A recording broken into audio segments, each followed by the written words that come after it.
Il y a seulement un jour, l'Église catholique a couronné le cardinal Prevost comme son nouveau pape à 69 ans, marquant une ascension surprenante vers le pouvoir qui a suscité à la fois admiration et scepticisme. Derrière le trône papal se cache un passé rempli de controverses et de vérités cachées, avec des décisions qui ont soulevé des questions même parmi ses plus fidèles partisans. Maintenant, après son couronnement officiel, il est prêt à répondre aux questions du public et à aborder les préoccupations qui persistent depuis des années. Comment les fidèles réagiront-ils à ces révélations? Restez à l'écoute pendant que nous dévoilons l'histoire cachée. Le cardinal Robert Prevost, un nom désormais gravé dans l'histoire, vient d'être nommé premier pape nord-américain, prenant le nom de pape Léon XIV. Un moment monumental pour l'Église, qui marque non seulement une nouvelle ère pour le Vatican, mais suscite également une grande fierté aux États-Unis. L'idée d'un pape américain fait rêver, bien que cela reste, il faut l'avouer, une surprise, surtout si l'on considère que Prevost n'était pas vraiment le favori. Le cardinal Robert Prevost n'est peut-être pas une figure bruyante ou omniprésente dans les médias, mais ne vous y trompez pas. Il commande le respect en silence dans les couloirs du Vatican. Depuis son arrivée à Rome, il a adopté un profil bas, ce qui en dit long sur sa manière de fonctionner. Il ne court pas après les projecteurs, mais ceux qui connaissent les rouages de l'Église savent combien il pèse. Et c'est précisément cela qui rend son parcours si fascinant.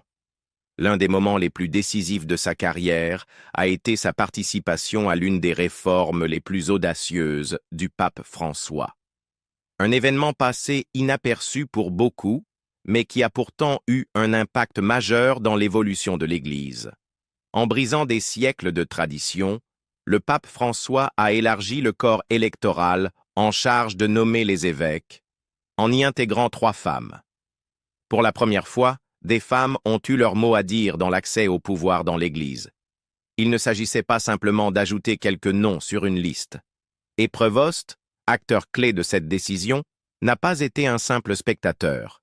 Il a pris une part active à ce tournant historique. Il ne s'est pas contenté d'endosser un rôle conservateur. Il a su accompagner les grandes mutations initiées par le pape. Un moment véritablement révolutionnaire. Pour ceux qui pensaient que l'Église restait figée dans le passé, c'était un signal clair de progrès. Début 2025, le pape François a de nouveau affirmé sa confiance en Prevost, en le nommant à la plus haute distinction du collège des cardinaux. Ce geste n'était pas que symbolique. Il annonçait bien plus. Il s'agissait moins de récompenser ses services passés que de le placer en bonne position pour le conclave à venir. Pour ceux qui suivent les affaires du Vatican, le choix des cardinaux est crucial. Ce n'était pas une simple promotion, c'était un message. Prevost pourrait façonner l'avenir de l'Église. En se penchant sur sa vie, son parcours et son influence, on comprend pourquoi il a été choisi pour guider l'Église en ce moment précis. Né à Chicago le 14 septembre 1955, le cardinal Prevost incarne un engagement sans faille, une résilience exemplaire et une vision globale rare chez les ecclésiastiques américains. Il est entré au noviciat de l'ordre de Saint-Augustin en 1977, et son cheminement dans la foi l'a conduit vers des horizons inattendus. Il ne s'est pas arrêté à ses vœux.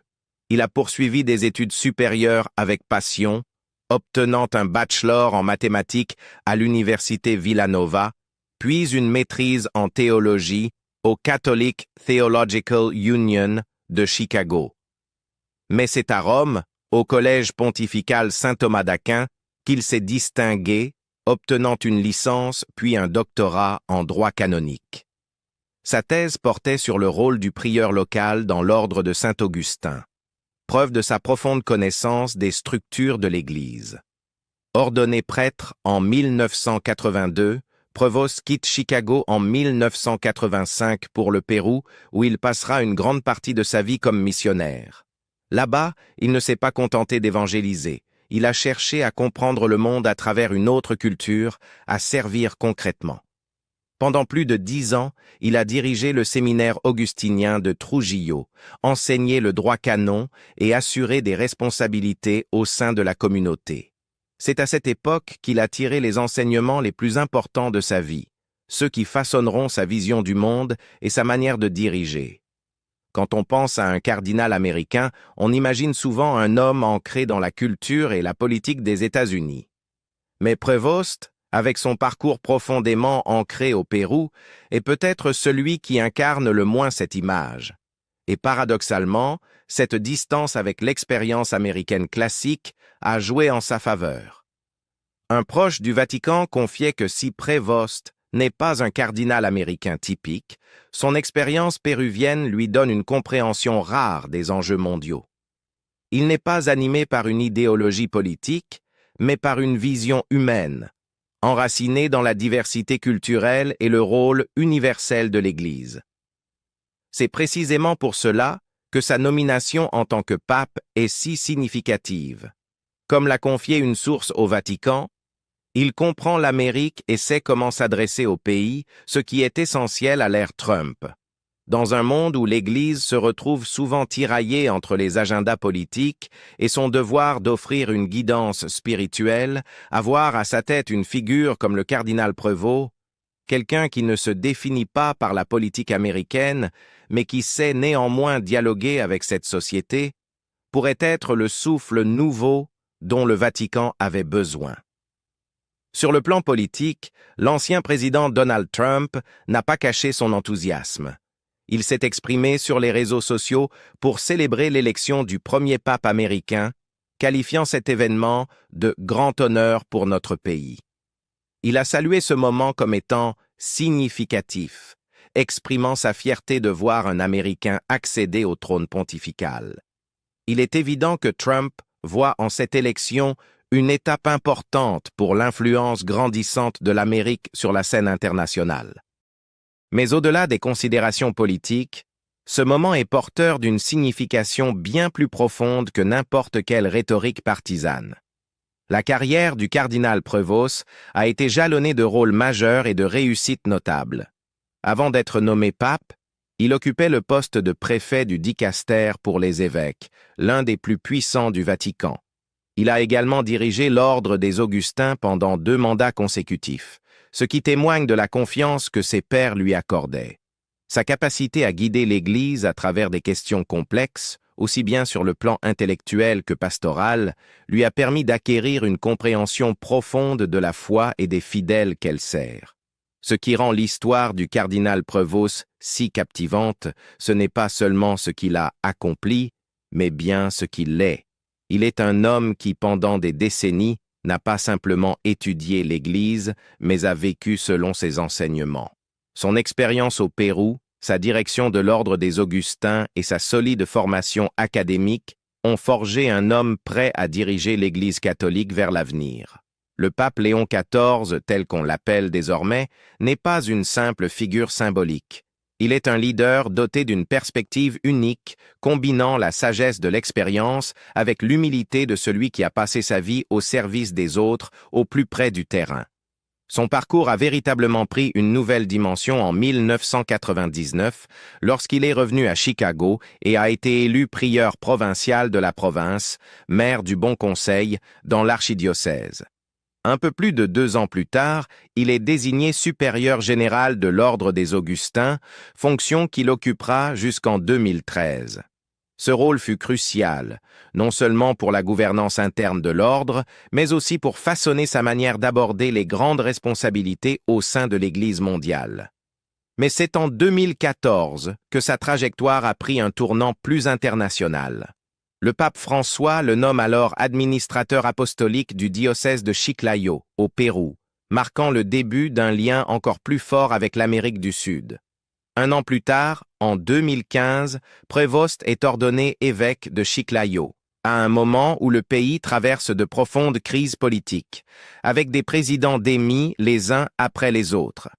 Dans ces années tumultueuses, Prevost et d'autres évêques ont œuvré sans relâche pour que l'Église reste un repère de stabilité, offrant un appui spirituel et moral à une population en perte de repère. Son leadership allait bien au-delà de la simple gestion diocésaine. Il s'agissait de guider les âmes dans un contexte d'incertitude extrême. Entre 2018 et 2023, il fut vice-président et membre du Conseil permanent de la Conférence épiscopale péruvienne, renforçant encore son influence et sa visibilité dans la région. Son engagement au Pérou ne s'est pas arrêté là. En 2020 et 2021, il a également exercé comme administrateur apostolique de Callao, consolidant sa place en tant qu'acteur incontournable de l'Église péruvienne. Puis vient l'année charnière de 2023. En janvier, le pape François le nomme préfet du dicaster pour les évêques, une des charges les plus influentes de la curie romaine, responsable des nominations épiscopales dans le monde entier. Une marque de confiance claire, reconnaissant sa capacité à affronter les complexités de l'Église globale. Et quelques mois plus tard, en septembre 2023, il est élevé au rang de cardinal, une étape décisive dans sa carrière. Durant toutes ces années, le cardinal Prévost s'est imposé par un leadership discret mais efficace.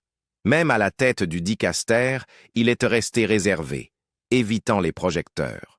Pourtant, ceux qui ont collaboré avec lui louent sa capacité à écouter et à cerner rapidement les problèmes.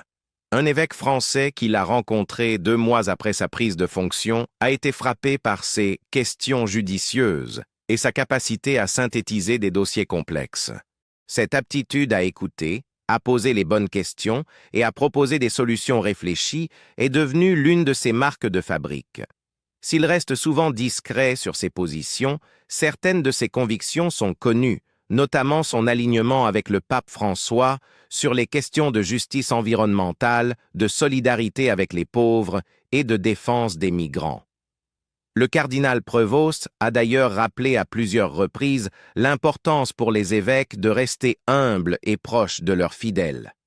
Il a notamment déclaré « L'évêque ne doit pas être un petit prince assis sur son trône », une phrase qui résume bien sa vision.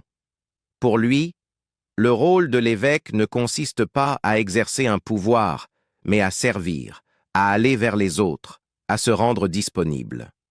Alors qu'il s'apprête désormais à entrer pleinement dans sa fonction de pape sous le nom de Léon XIV, il apporte avec lui une immense expérience et une vision ancrée dans la compassion, l'humilité et le dévouement au bien commun. Son soutien aux changements introduits par le pape François, notamment sur la question de l'accès à la communion pour les divorcés remariés, a démontré sa volonté d'ouverture. Cependant, sur des sujets plus contemporains comme l'inclusion des personnes LGBTQ+, ses positions sont apparues plus réservées. Bien qu'il ait exprimé un soutien modéré à des initiatives telles que Fiducia Supplicans, il n'a jamais cherché à séduire les courants progressistes, une posture révélatrice de son ancrage conservateur. En 2012, alors qu'il était encore très exposé médiatiquement, Prévost avait critiqué la manière dont certains médias glorifiaient ce qu'il appelait le mode de vie homosexuel et les familles alternatives. Ces propos, dénonçant la promotion de valeurs contraires à l'Évangile dans le monde du divertissement, traduisent une fidélité sans faille à la doctrine catholique traditionnelle, même si cette fidélité entre aujourd'hui en tension avec les orientations plus inclusives impulsées par le pape François. Mais en explorant plus en profondeur l'héritage de Prévost, on ne peut ignorer les controverses qui ont marqué son parcours, notamment celles liées aux abus sexuels commis par des membres du clergé. Bien que le cardinal Prévost ait été défendu dans ces affaires, les accusations sont suffisamment graves pour mériter une attention particulière. L'un des cas les plus notables remonte à l'époque où il était provincial de la province augustinienne de Chicago, de 1999 à 1901. Il s'agissait d'un prêtre condamné pour abus sexuels qui avait été autorisé à exercer son ministère à proximité d'une école primaire, une décision qui a scandalisé le public lorsqu'elle a été révélée. Prévost a toujours affirmé qu'il n'avait jamais autorisé cela, soutenant que le prêtre en question n'était pas un augustinien et que les faits s'étaient produits avant la charte de Dallas, qui a depuis établi des règles plus claires pour traiter les cas d'abus. Pourtant, il est difficile de ne pas ressentir un certain malaise face à sa gestion de cette affaire, surtout quand on considère les efforts déployés depuis par l'Église pour répondre à la crise des abus. Plus récemment, alors qu'il était évêque de Chiclayo, des accusations ont émergé en 2022 contre 2 prêtres soupçonnés d'avoir agressé sexuellement 3 jeunes filles. Ces allégations, rapportées pour la première fois en avril 2022, ont suscité la frustration de la communauté locale, en particulier en raison de la lenteur perçue de l'enquête. Certains accusateurs affirment que Prevost n'a pas réagi de manière appropriée, tandis que d'autres soutiennent qu'il a simplement suivi les procédures prévues par l'Église. Selon le diocèse, Prevost aurait rempli toutes ses obligations, aurait personnellement rencontré les victimes et ouvert une enquête canonique. Pourtant, l'incertitude persistante autour de cette affaire a alourdi une fois de plus l'héritage déjà complexe du cardinal. Pour ne rien arranger, le cardinal Prevost a été impliqué dans une autre controverse concernant le Providence Catholic High School à Chicago. L'affaire concernait le père Richard McGrath, ancien président de l'établissement, accusé d'abus sexuels remontant aux années 1990. Malgré ces allégations, McGrath a pu continuer à exercer au sein de l'école pendant plusieurs années. Des voix s'élèvent pour dire que Prevost, qui supervisait l'établissement de 1998 à 2014, n'a pas pris les mesures adéquates. Des survivants comme Eduardo Lopez de Casas, vice-président national du SNAP, le réseau des survivants des abus sexuels commis par des prêtres, ont publiquement dénoncé ce qu'ils considèrent comme un échec de la part de Prevost. Selon eux, ce manque d'action a permis à McGrath de continuer à nuire à d'autres élèves avant sa révocation en 2017. Pour beaucoup de victimes, voir une figure comme Prevost accéder à un poste aussi élevé ravive des blessures profondes. Lopez de Casas, interrogé par le Will County Gazette, a exprimé sa colère en expliquant à quel point il est éprouvant pour les survivants de voir des hommes soupçonnés de complicité dans des dissimulations atteindre les plus hauts rangs de l'Église. Il a souligné le contraste frappant entre la manière dont l'Église traite les cas d'abus dans ses rangs et ce qui se passerait dans d'autres institutions, où les personnes impliquées seraient immédiatement écartées. Le fait que l'Église continue de promouvoir ces figures, au lieu de leur demander des comptes, a selon lui contribué à la perte de crédibilité persistante de l'institution.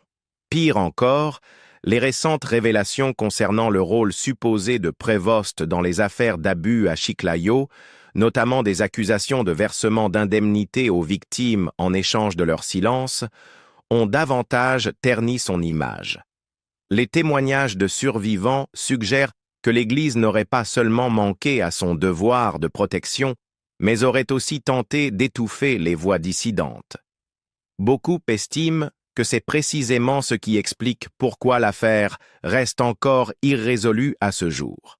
Le SNAP est en première ligne de cette lutte pour la transparence, allant jusqu'à lancer une initiative appelée Conclave Watch pour attirer l'attention sur les cardinaux au passé controversé. Prevost y figure en bonne place. Pour eux, permettre à un homme soupçonné de n'avoir pas agi face à des abus de devenir cardinal est inacceptable. Même si le Vatican a nié toute faute de sa part, ses détracteurs rappellent qu'au vu de l'ampleur des abus cléricaux au XXe siècle, il est très probable que des cas aient eu lieu sous sa supervision. Et même si cela ne signifie pas nécessairement qu'il les ait dissimulés, ce sont des soupçons qui continuent de planer sur son autorité. De nombreux dirigeants ecclésiastiques de cette époque, Prevost compris, n'ont pas su prendre les décisions fermes que la situation exigeait, et l'Église en subit encore aujourd'hui les conséquences. Malgré tout, il y avait toujours quelque chose de profondément inspirant dans la vision du leadership de Prevost. Dans une interview accordée au Vatican News en 2023, il parlait avec passion du type d'évêque dont l'Église avait besoin aujourd'hui. Un homme proche de Dieu, de ses confrères, des prêtres, et surtout du peuple de Dieu. Il rejetait fermement l'idée d'une Église dirigée à distance, isolée des réalités du terrain. Pour lui, l'autorité dans l'Église ne doit pas être synonyme de pouvoir, mais de service. une philosophie qui a profondément résonné chez ceux en quête d'un vrai pasteur. Avant son élection, certains estimaient que sa relative jeunesse pouvait jouer contre lui. Il y avait cette crainte que les cardinaux hésitent à choisir un pape dont le pontificat pourrait s'étendre sur 20 ans ou plus, ce qui est un enjeu non négligeable à long terme. Bien que son expérience diplomatique et sa vision internationale aient joué en sa faveur, cette question de longévité est restée l'un des grands débats avant le conclave. Aujourd'hui, alors qu'il est devenu pape, son leadership sera observé avec attention. Il devra prouver qu'il est à la hauteur de la tâche immense qui l'attend. Tous les regards sont tournés vers lui, et une question subsiste. Saura-t-il se montrer à la hauteur, ou les doutes qui ont entouré son élection pèseront-ils durablement sur son pontificat? Si vous avez trouvé cette histoire intéressante, n'oubliez pas de cliquer sur « J'aime » et de vous abonner pour ne rien manquer de nos prochains récits approfondis. Et activez la cloche pour recevoir toutes les notifications. Merci de nous avoir suivis et à très bientôt pour une nouvelle vidéo.